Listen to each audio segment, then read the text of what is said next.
فاسألوا أهل الذکر ان کنتم لا تعلمون۔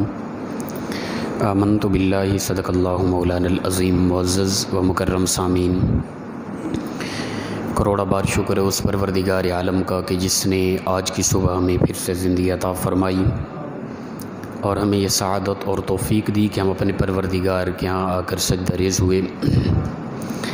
اللہ تعالیٰ ارشاد فرماتا ہے فاسألوا اہل الذکر ان کنتم لا تعلمون، پس سوال کرو تم علم والوں سے، اہل ذکر سے، اگر تمہیں علم نہیں ہے تو، کسی بھی چیز کا علم نہیں دین کے معاملے میں شرعی لحاظ سے، تو جو علم والے لوگ ہیں نا ان سے سوال کرو، ان سے علم حاصل کرو، ان سے پوچھو۔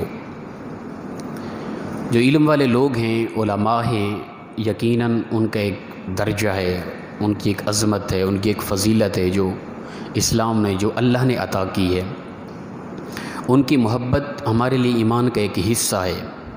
اگر ہم مومن کہلائیں، علماء سے نفرت رکھیں، تو جو صحیح علماء ہیں ان کی بات کر رہا ہوں، ہر ایک کی بات نہیں کر رہا۔ علماء کا لبادہ اوڑھ کر دین کے ساتھ کیا کچھ کرنے والے لوگوں کی بات نہیں کر رہا، جو یقیناً شرعی لحاظ سے علماء ہیں، جن کی کوشش سے دین کا نظام چل رہا ہے، جن کی محنتوں سے دین کی اشاعت ہو رہی ہے، ان کی محبت ہم پر لازم و ضروری ہے۔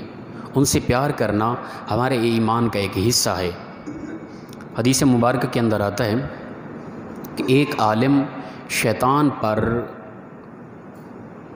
یعنی 1000 عابد سے بھی زیادہ بھاری ہوتا ہے۔ 1000 عابدین لوگ ہوں عبادت کرنے والے، ان کی بنسبت ایک عالم شیطان پر زیادہ بھاری ہوتا ہے۔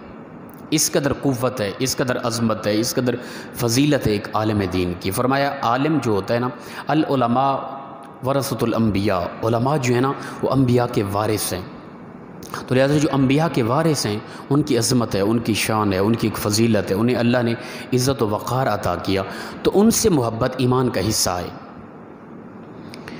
حدیث مبارکہ کے اندر آتے ہیں، اللہ کے نبی صلی اللہ علیہ وسلم نے فرمایا مفہوم حدیث کہ جو بندہ علم والوں سے نفرت کرتا ہے، علم والوں کی مجلس کو پسند نہیں کرتا، دور رہتا ہے، تو ایسے انسان پر اللہ تعالیٰ 3 طرح کے عذاب مسلط کرتا ہے۔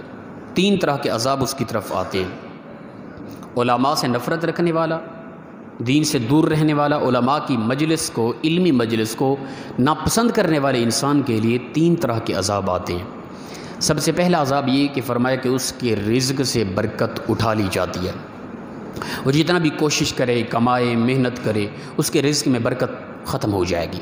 پہلا عذاب یہ۔ دوسرا عذاب یہ کہ ایسے لوگوں پر اللہ تعالیٰ ظالم قسم کے حکمران مسلط کر دیتا ہے، جو علماء کی نہیں مانتے اور جو علماء سے نفرت رکھتے ہیں، ان کی مجلس کو ناپسند کرتے ہیں، اپنے آپ کو باشعور، باوقار، باعزت محسوس کرتے ہیں۔ اور علم والے لوگ، اچھا میں بار بار کہہ رہا ہوں علم والے، ہر کسی، کوئی کسی کی مثال، کسی کی ذات کو سوچ کر یہ فلاں بندہ فلاں بندہ، ان کا انداز یہ کس طرح ہم ان سے محبت کریں۔ میں صحیح علماء کی بات کر رہا ہوں، جو دین کے صحیح وارث ہیں، جو انبیاء کے صحیح وارث ہیں، میں ان کی بات کر رہا ہوں۔ تو فرمایا کہ دوسرا عذاب ان پر یہ ہوگا کہ ظالم قسم کے حکمران مسلط کر دیے جائیں گے ان لوگوں پر جو علماء سے محبت نہیں کرتے، نفرت رکھنے والے۔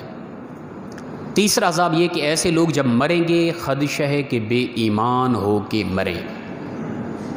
یہ ہے علماء سے بغض رکھنے کا انجام، کہ ایمان کی دولت بھی انسان سے سلب کر لی جائے گی اگر وہ علماء سے نفرت رکھتا ہے، علماء کے متعلق زبان درازی کرتا ہے۔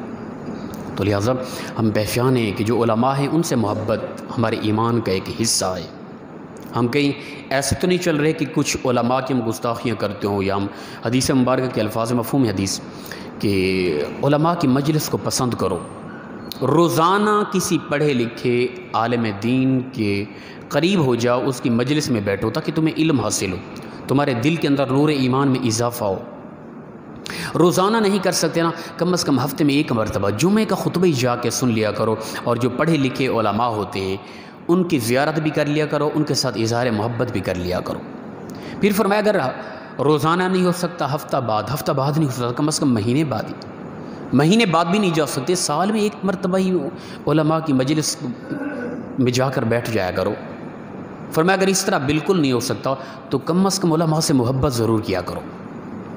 کچھ بھی نہیں کر سکتے نا، علماء سے محبت کا ہونا ضروری ہے تمہارے دلوں کے اندر۔ فرمایا اگر محبت نہیں نا تو آخری بات ہے کہ کم از کم نفرت نہیں کرنی علماء سے۔ اگر نفرت کرو گے نا پھر ایمان سے تم بالکل خالی ہو جاؤ گے۔ تو لہٰذا آج کل یہ کچھ چل رہا ہے اس طرح کا معاملہ، مجبور ہو کر یہ بات کرنی پڑ رہی ہے۔ ہمارے یہاں لاہور کے اندر ایک بہت بڑے محقق آدمی ہیں، بہت بڑے جید علماء میں سے ہے۔ باغ فدق کا مسئلہ وہ بیان کرتے ہوئے انہوں نے یہ لفظ کہہ دیا کہ سید کائنات۔ اچھا یاد رکھیں کہ ہمارے جینے کے لیے سانس کا اتنا ضروری نہیں ہے جتنا کہ ایمان کے لیے اہل بیت کی محبت کا ہونا ضروری ہے، ٹھیک ہے نا۔ بغیر سانس کے کوئی زندہ رہ جائے میں کہتا ہوں یہ ممکن ہے، اور بغیر اہل بیت کی محبت کے کسی کا ایمان باقی رہ جائے یہ بالکل ناممکن ہے۔ اہل بیت کی محبت عین ایمان ہے۔ اہل بیت کی محبت کے بغیر میں کہتا ہوں مومن ہونا کیا، میں تو اسے انسان ہی نہیں سمجھتا جس کے دل میں اہل بیت کی محبت نہیں ہے۔ تو حضرت باغ فدق کا مسئلہ بیان کرتے ہوئے انہوں نے بات کی کہ سید کائنات رضی اللہ تعالی عنہ، ہمارا سب کچھ قربان ان کے قدموں کے نیچے آنے والی خاک پر۔ آپ نے آ کے مطالبہ کیا باغ فدق کا کہ میرے ابا جی کا باغ تھا وہ وراثت کے طور پہ ہمیں عطا کر دیا جائے۔ تو خلیفہ اول سیدنا حضرت ابوبکر صدیق رضی اللہ تعالی عنہ آپ نے حدیث مبارکہ سنا دی کہ نبی اکرم صلی اللہ تعالی علیہ وآلہ وسلم نے فرمایا کہ انبیاء کا ورثہ نہیں ہوتا، وراثت آگے نہیں چلتی، وہ صدقہ ہوتا ہے جو امت کے غریب لوگوں میں تقسیم ہو جاتا ہے۔ یہ بات سن کر سید کائنات چلی گئی، بات ختم ہو گئی۔ وہ ایک الگ بات ہے کہ وہ کہتے ہیں کہ اس بات پہ غصے میں رہی، ناراض رہی، یہ ایک الگ معاملہ ہے۔ اب اس پر حضرت نے علامہ صاحب نے کہا کہ وہ اجتہاداً خطا پر تھی، سید کائنات اجتہاداً خطا پر تھی۔ یاد رکھیں کہ خطا کا مطلب یہ نہیں ہوتا کہ کسی کو اجتہادی خطا کا لفظ کسی کی طرف منسوب کر دیا جائے اور پھر اسے یہ سمجھا جائے کہ اسے گناہ گار کہا جا رہا ہے، استغفر اللہ، ایسی بات بالکل نہیں ہے، ٹھیک ہے نا۔ انبیاء اور فرشتوں کے علاوہ کوئی بھی کائنات کے اندر معصوم عن الخطا نہیں ہے، چاہے وہ اہل بیت ہیں، چاہے وہ صحابہ ہیں، چاہے اس کے بعد اولیاء ہیں، جتنا علماء ہیں، کوئی بھی معصوم عن الخطا نہیں ہے۔ ہر کسی سے، انبیاء و فرشتوں کے علاوہ ہر کسی سے خطا ممکن ہے، یاد رکھیں۔ یہ ایک الگ بات ہے کہ کوئی آدمی ساری زندگی محفوظ رہے، معصوم نہیں ہے، وہ گناہ سے پاک نہیں ہے کہ وہ کبھی اس سے خطا ممکن ہی نہیں، ایسا نہیں ہے۔ ہاں ساری زندگی خطا نہ ہو اس سے، اللہ تعالیٰ اسے محفوظ رکھے، یہ ممکن ہے۔ تو لہٰذا کوئی بھی معصوم نہیں انبیاء اور فرشتوں کے علاوہ۔ تو لفظ خطا کسی کی طرف اگر منسوب کر دیا گیا اجتہادی لحاظ سے، تو اجتہادی خطا جو ہوتی ہے نا اس کا بھی ایک اجر ہوتا ہے۔ اجتہادی خطا جو ہوتی ہے وہ کوئی گناہ کے زمرے میں نہیں آتی، ٹھیک ہے نا، اسے خطا کار نہیں کہا جا سکتا۔ ایک جس طرح کے سیدہ کائنات مجتہدہ ہیں، آپ نے سمجھا کہ باغ فدق کا مال ہمارے حق میں آتا ہے، یہ جب سوچ کر جا رہی تھی، اجتہاد کر کے جا رہی تھی، وہ قرآن اور حدیث کے تحت واضح ہے کہ باپ کا مال جو وراثت کے طور پہ اولاد کو ملتا ہے، تو سیدہ کائنات رائٹ تھی، بالکل ٹھیک جا رہی تھی۔ جب جا کے مقابلہ یعنی اب اپنے مزاج کے مطابق بالکل ٹھیک جا رہی تھی اور وہ صحیح جا رہی تھی، انہیں اس روایت کا علم نہ تھا، ٹھیک ہے نا۔ اب انہوں نے جا کے جب مطالبہ کیا، آگے سیدنا صدیق اکبر رضی اللہ تعالیٰ عنہ انہوں نے جب حدیث مبارکہ سنائی کہ اے میری سیدہ، اے رسول اللہ صلی اللہ علیہ وسلم کی بیٹی، حدیث مبارکہ اس طرح ہے، اب کیا حکم ہے، اب خاموشی سے واپس چلی گئی۔ اب جب آ رہی تھی وہ ایک لحاظ سے رائٹ تھی کیونکہ انہیں اس روایت کا علم نہ تھا، اجتہاد کر کے آ رہی تھی۔ تو جو مجتہد ہوتا ہے یا مجتہدہ ہوتی ہے خاتون، وہ جب بھی کوئی مسئلہ اخذ کرتے ہیں نا اجتہادی طور پہ، اگر وہ اس پر خطا پر بھی ہونا تب بھی اللہ تعالیٰ انہیں ایک اجر عطا فرماتا ہے، اس کو غلطی نہیں کہتے۔ اب حضرت نے یہ لفظ کہہ دیا تو سوشل میڈیا پہ عجیب کوہرام مچ گیا. ان پڑھ قسم کے لوگ جنہیں دین کا پتہ ہی نہیں، پڑھے لکھے علماء اگر اختلاف رکھ رہے ہیں، میری گفتگو ان سے نہیں ہے. میری گفتگو عوامی سطح کے لوگ جنہیں پتہ ہی نہیں ہے دین کا، جنہیں سورہ فاتحہ کا ترجمہ نہیں آتا، اور وہ ایسی زبان درازی، اللہ معاف کرے یار. علماء ہیں، وہ دین کا کام کرنے والے ہیں یار. کیوں ہم مفت کی اپنے کے لیے جہنم تیار کر رہے ہیں؟ علماء کے خلاف کبھی نہ ہو. جو علماء ہیں نا، جو حق بات کرنے والے ہیں، جو دین کی اشاعت کرنے والے، ان سے محبت کریں، ان معاملات کو چھوڑ دیں. وہ بیچارے بار بار بیان دے رہے ہیں بھئی میں نہیں ہوں اہل بیت کا گستاخ. وہ کہتے ہیں کہ میرا جگر پھٹ جائے، مجھے اس سے پہلے موت آ جائے کہ میں اہل بیت کے گھرانے میں سے کسی سے کوئی بغض رکھوں. نہیں جی، تم گستاخ اہل بیت ہو، تم گستاخ سیدہ کائنات ہو، تم نے ان کی گستاخی کی ہے. وہ بار بار، حالانکہ ایک متکلم اپنے کلام کی وضاحت خود بہتر کرتا ہے.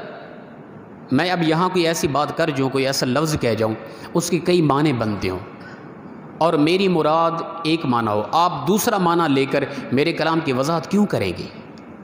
تو لہٰذا وہ بار بار جب کہہ رہے ہیں میں گستاخ نہیں ہوں، میں ان سے محبت کرتا ہوں، میرا سب کچھ قربان ان کے قدموں میں. نہیں جی تو گستاخ ہے، تو اہل بیت کا. خدا کا نام لے یار، امت میں کیوں اس طرح کے معاملات پیدا ہو جاتے ہیں؟ میں اس طرح کی بات کرتا نہیں ہوں. ایک دکھ ہے، بار بار ہر طرف سے فون آ رہے ہیں، میسج آ رہے ہیں، آپ کی کیا رائے ہے؟ خدا کا نام لے یار. ہم طالب علم ہیں، ہمارے پاس کیا علم ہے؟ ہم علماء پہ تبصرہ کریں کیا؟ نہ، ہماری یہ اوقات نہیں ہے. ہم طالب علم ہیں، ہم محض امر بالمعروف نہی عن المنکر تک ہی محدود ہیں. بس ہم نیکی کا حکم دیں گے، برائی سے روکیں گے. نماز کی فضیلت، قرآن کی تلاوت کی فضیلت، زکوٰۃ کی فضیلت، حج کی فضیلت، حسن اخلاق کی فضیلت، حقوق والدین، حقوق اولاد، حقوق اساتذہ، حقوق شیخ، ان چیزوں کے متعلق ہم نے بیان کرنا.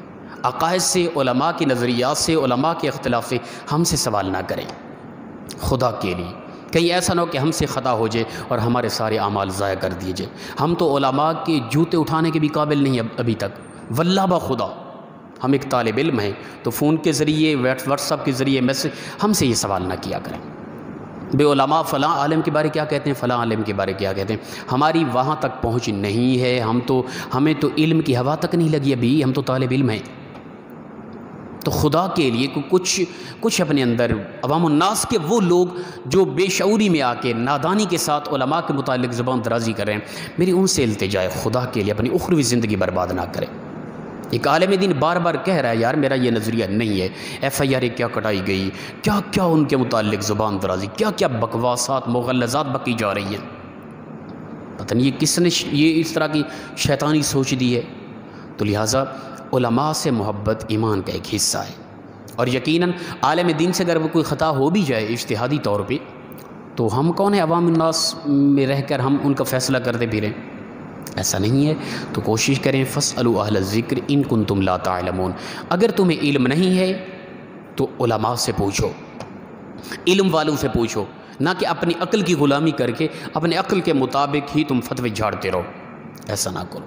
اگر ہماری طبیعت میں یہ چیز پیدا ہو گئی ہے نا کہ ہم علماء کی نہیں سنتے، جو میری طبیعت، میرا مزاج، میرا عقل مانتا ہے نا، میں اسی کی غلامی کرتا ہوں، اسی کے پیچھے پڑا ہوں، تو سمجھ لیں کہ میں شیطان کا پیروکار ہوں اس وقت. چھوڑ دیں اپنے عقل کی غلامی، چھوڑ دیں اپنے عقل کی ماننی، چھوڑ دیں اپنی طبیعت کو. جو علماء کہہ رہے ہیں، جو قرآن حدیث کہہ رہا ہے، جو اسلام کہہ رہا ہے، اس کو مانیں گے جب، اس وقت ہم دراصل اللہ کے نبی کی غلامی میں ہوں گے.